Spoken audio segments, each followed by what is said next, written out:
Hello, welcome back to It's Thursday with Johnny Tiger on September 9th, 2021. Another long day, another full day, and it is way past dinner time. I have not had dinner yet, but let's get this show on the road. If I don't think of anything else, this will be the last episode in our fantasy books series, and then we should be able to move on to something else, unless I think of some other characters, other books that we have neglected. Uh, there have been so many good books, so many good fantasy related topics that it's really difficult to cover them all, and a lot of them do not have action figure representative yet. Now, one thing that is quite exciting, my good friend Richard showed me this, that there's a trailer being made for the Wheel of Time. Now, for those of you who are into fantasy books and you know the Wheel of Time, it's a massive series of fantasy books. I wouldn't say it's one of the best, but it's really good, and it's definitely one of the biggest, one of the longest. Uh, to me, Wheel of Time is one of those things that kind of a little bit lean toward quantity over quality. The books just went on and on and on. And there's like thousands of characters, and uh, most of the time you can't keep track of who is who and who did what. And it's just so complicated. But anyway, so it appears that um, there's going to be a TV series or maybe Netflix series being made for Wheel of Time. And what that means is we might see Wheel of Time action figures. And that is very exciting for me because I read every single book in the Wheel of Time. And there are definitely characters in Wheel of Time that I would love to see on my shelf. So if that happens, keep our fingers crossed. If that happens, hopefully we will see some of them on Toy Thursday. So those of you who can see the camera and see the screen, you might be wondering, what the heck is that? What are we looking at? Are those batarangs? Are we looking at Batman today? Because those do look kind of like batarangs. But no, this two batarang looking blade thingy are actually the weapon of choice for the character of the day. Now, it is very rare that I start the episode by showing the weapon. Usually, the weapon is shown with the character or after the character. I usually don't open the scene with the weapon. A reason being, most of the weapons are really small. Like even swords and spears, they're kind of small by comparison to the action figure itself. So I am never sure if I can get them on the camera right. But as you guys can see, at least I hope you guys can see, these two blades, they're massive. And they're big enough that I'm pretty confident you can see them on the camera. And that's why they opened the show today because they are actually really rare in itself, that they are huge enough that they can be seen easily even when they are not in the hand of the character. So who is the badass character that can wield two ridiculously complicated and large blades like these? And what are these blades called? What's the story behind them? Well, we will see shortly.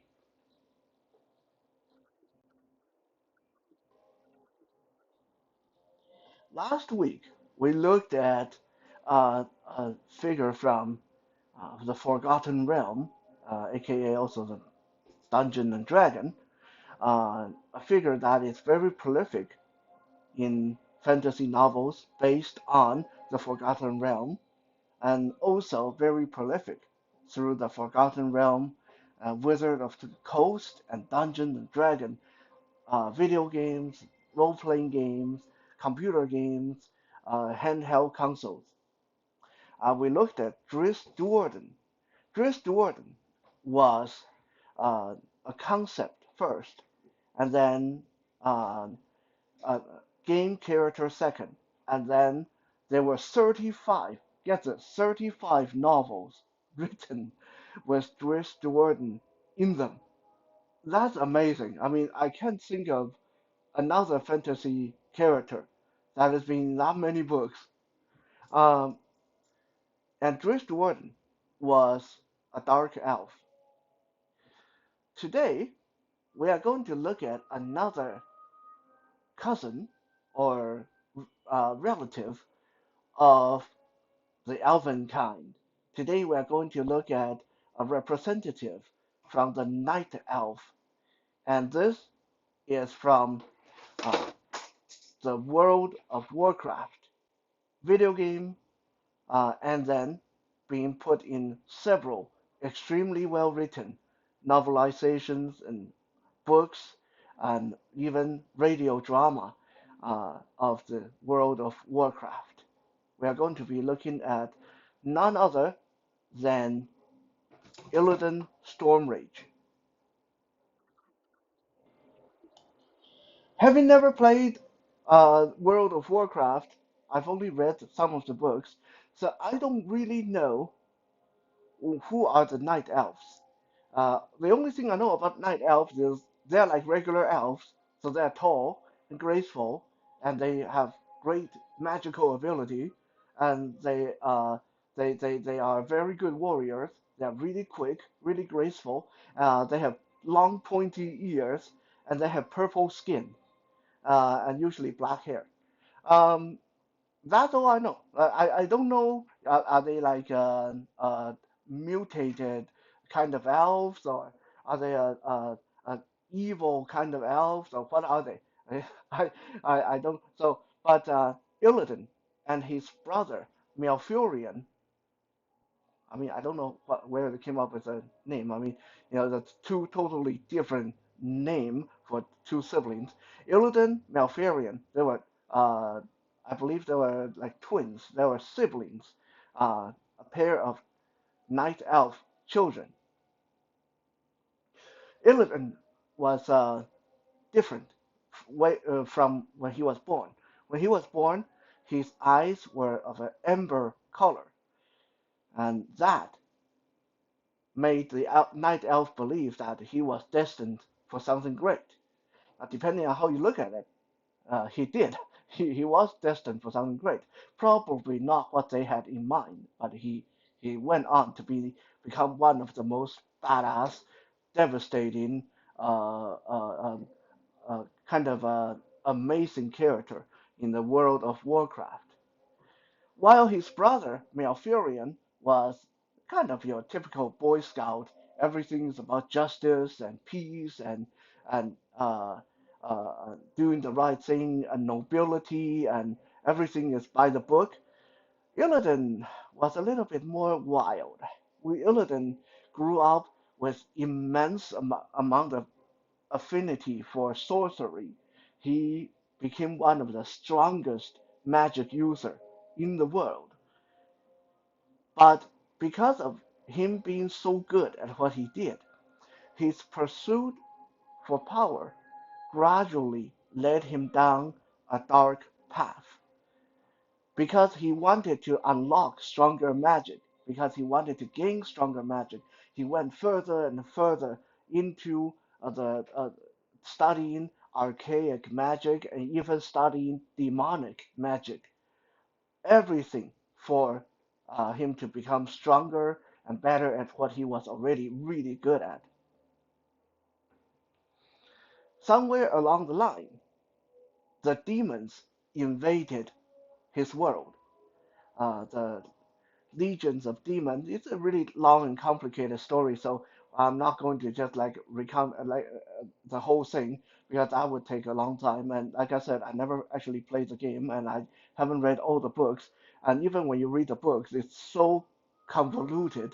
Uh, because some of the books is written from this character's perspective, and some of the books are written from someone else's perspective. So it's really hard to piece everything together. There's not a cohesive storyline. So from what I can gather, okay, Illidan is pursuing magic, and then demon came into their world and started to take over the world. And Illidan decided that he could learn the demon's magic. So he decided to pretend he go and join their side. He pretended that he was selling out humankind, and he pretended to go over to the side of the demon. But as so often is the case, sometimes when you play with fire, you get burned. So he went over to the demons. He ended up with a demon soul inside of him. So he's no longer a night elf. He become part demon, part elf. And worse than that, in the end, the human decided the only way to defeat the demon horde was to destroy the Well of Eternity, which was the source of all magic.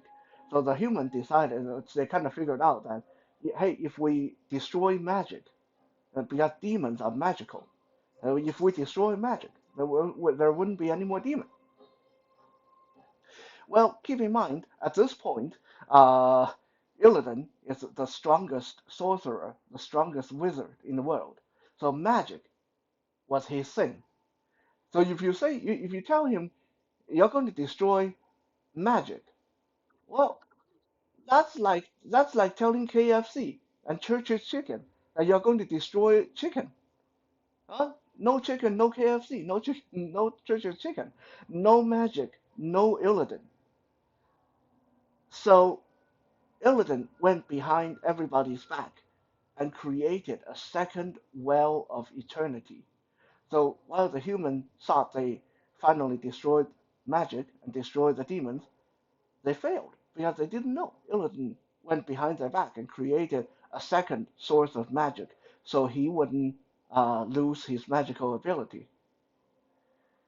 When Illidan was found out, he was locked away for 10,000 years. I mean, that's a long, long sentence. Now, Illidan, he's pretty much immortal by this point. He's the strongest sorcerer in the world. He got half of a demon soul inside him. So, yeah, he's pretty much immortal, which kind of sucked for him because he ended up being locked away for 10,000 years.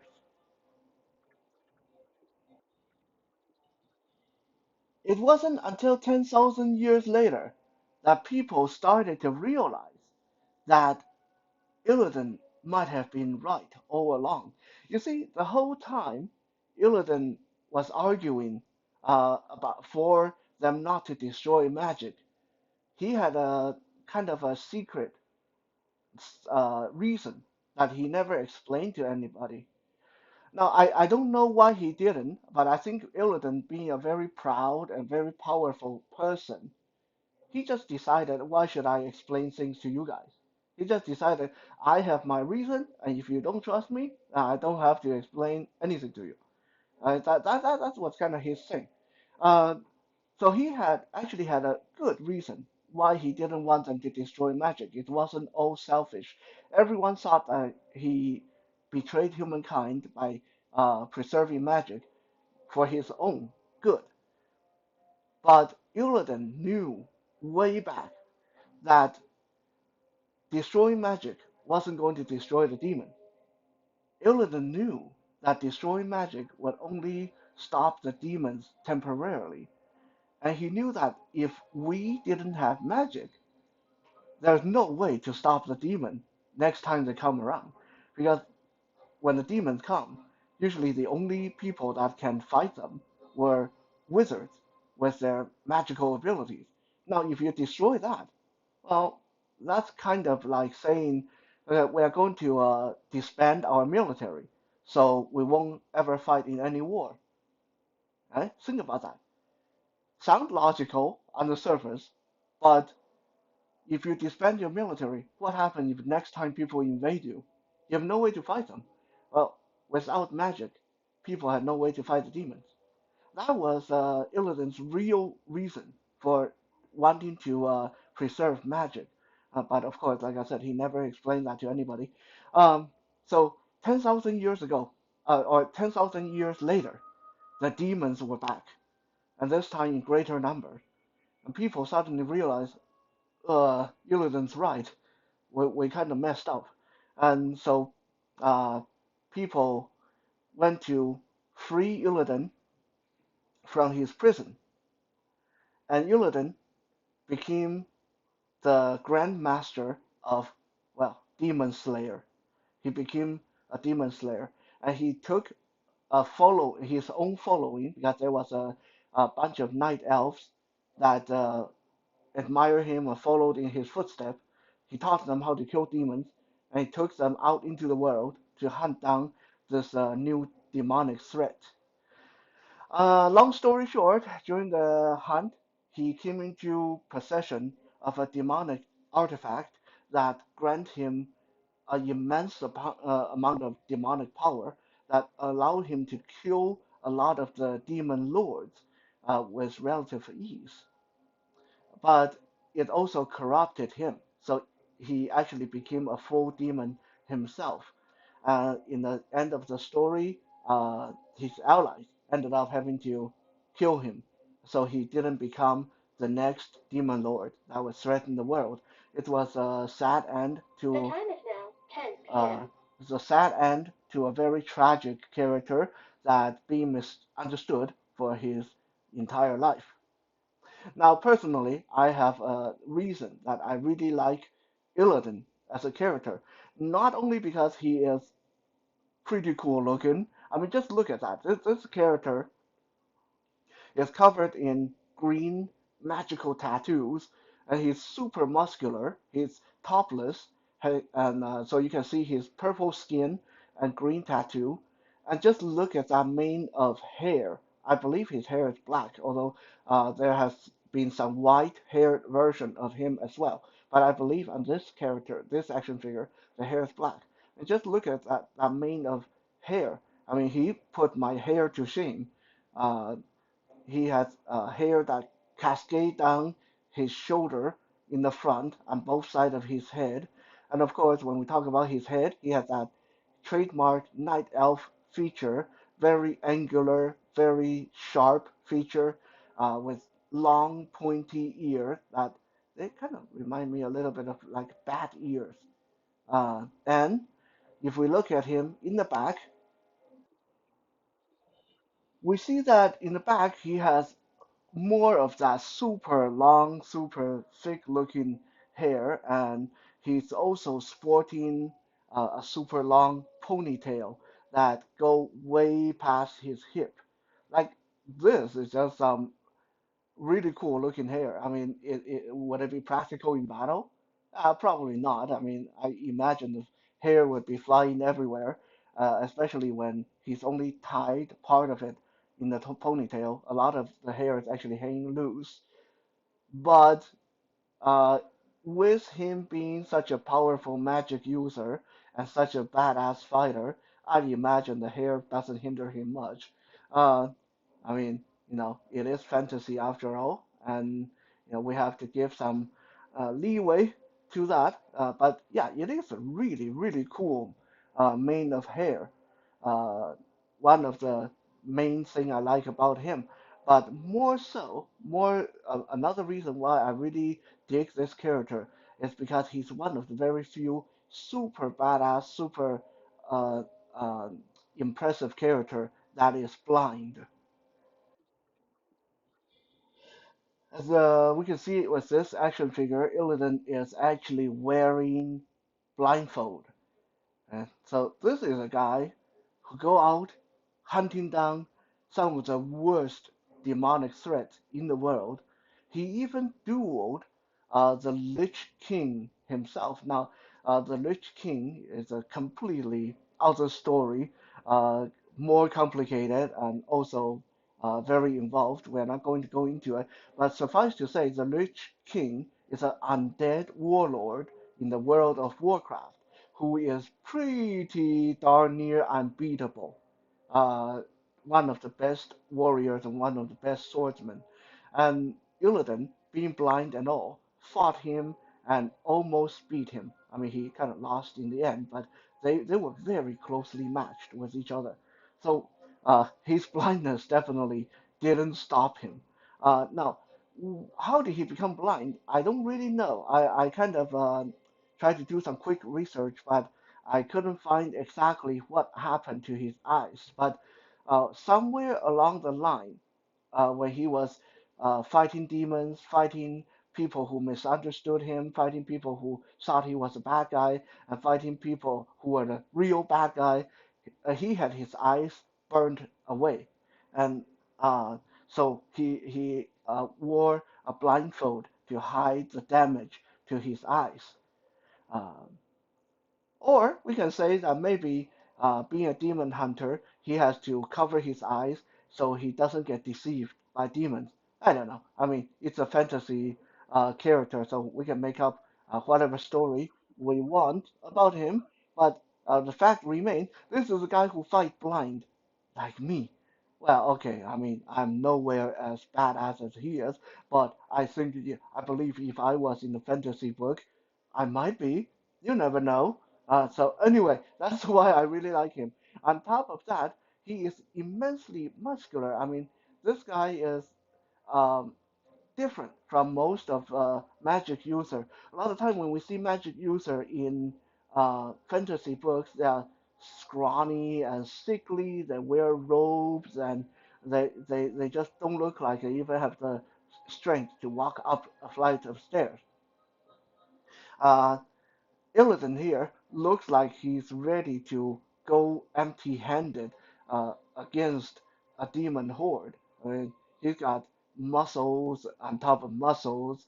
Uh, he, and on this character, on this action figure, he is showing a lot of that muscles because he's not wearing a lot of clothes. All he's wearing is his fur-trimmed pants and uh, kind of a loincloth belt thing around his waist.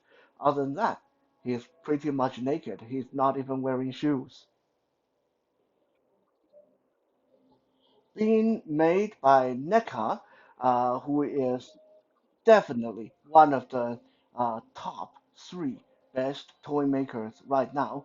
Uh, Illidan is very well sculpted, with a lot of details in his musculature and tattoos and hair. And he is also very well articulated and balanced. I mean, just look at that. How often do you see me being able to pose an action figure on a one-legged pose? He's holding that pose. I mean, he's kind of leaning on the backdrop a little bit, but still, that is really impressive for an action figure to be able to do that roundhouse kick standing on one leg pose. So he's articulated enough for you to pose him in almost any fighting pose you want. Of course, the hair gets in the way a little bit for his neck, but other than that, he is articulated at the chest and waist and shoulder and elbow and bicep and wrist and thighs and hips and knees. And his ankles are very well articulated. So it's a really, really well-made figure. One of the best made figures I have come across in the past 10 years or so.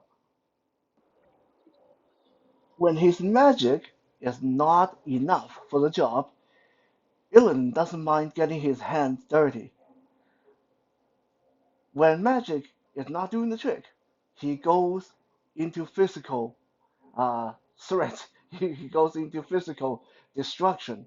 And to help him to do even more damage to his enemy, usually enemies, because this is the kind of guy that uh, wipe out an entire troop of his enemy at one time. He uses these two giant bladed things. They are called the war glaives of Azanan.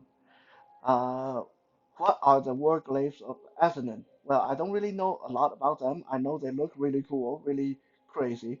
But apparently these were blades that used to belong to a demon lord who invaded the world. And when Illidan killed the Demon Lord. He took the Demon Lord's weapon, and they became his. The warglaives of Ethanon look like a pair of armored gloves. Each one of them, one for each hand, of course, each one has a pair of blades coming out from the opposite end, so they look like a giant, a kind of giant boomerang or batarang that's attached to his arm or his hand.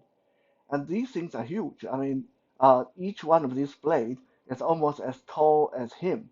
And he is wielding two of these. These are good-looking blades too. The blades are green and black, and the handle parts are red and gold. Really striking-looking blades. And just look at how cool he is with these blades in his hand. He can, with a well balanced, well articulated action figure like this, he can get into some really wicked poses with these giant blades. So there's really not a heck of a lot more to say. I mean, I'm just really impressed by Illidan, both as a character, because he is a blind demon slayer, blind demon hunter, a blind sorcerer, wizard who is the strongest in the world, uh, and I'm very impressed by the action figure because NECA really did a good job on this character and his sculptural details, his paint, his weapons, everything is perfect on this action figure. So that's it for today's Toy Thursday. I hope you guys had fun. And we'll be back tomorrow with Kitten for Fitness Friday. And next week, we should be moving on to a new topic for Toy Thursday. For now, have a good night.